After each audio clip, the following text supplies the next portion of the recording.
कलम 59 बघूया. राष्ट्रपतींबद्दल अजून काही तरतुदी यात दिल्या आहेत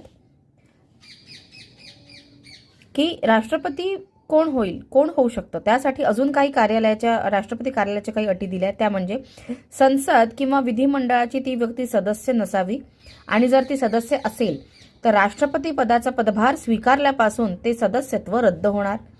ठीक आहे. ती व्यक्ती कोणत्याही लाभाच्या पदावर नसावी. आता हे लाभाचे पद म्हणजे काय, तर लाभाचे पद म्हणजे सरकारकडून आर्थिक फायदा किंवा लाभ मिळतो असं काही पद की ज्यामुळे त्यांच्यावर सरकारचा प्रभाव पडू शकतो आणि ते स्वतंत्रपणे काम करू शकत नाही.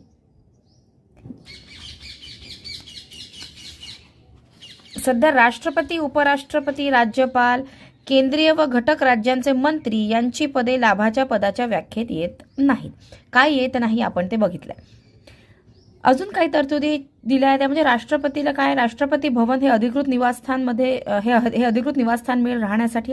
त्यांचे वेतन, भत्ते, सवलती हे सर्व संसद ठरवेल आणि राष्ट्रपती पदावर असताना त्यांचे वेतन व भत्त्यांमध्ये कुठलीही कपात केली जाणार नाही.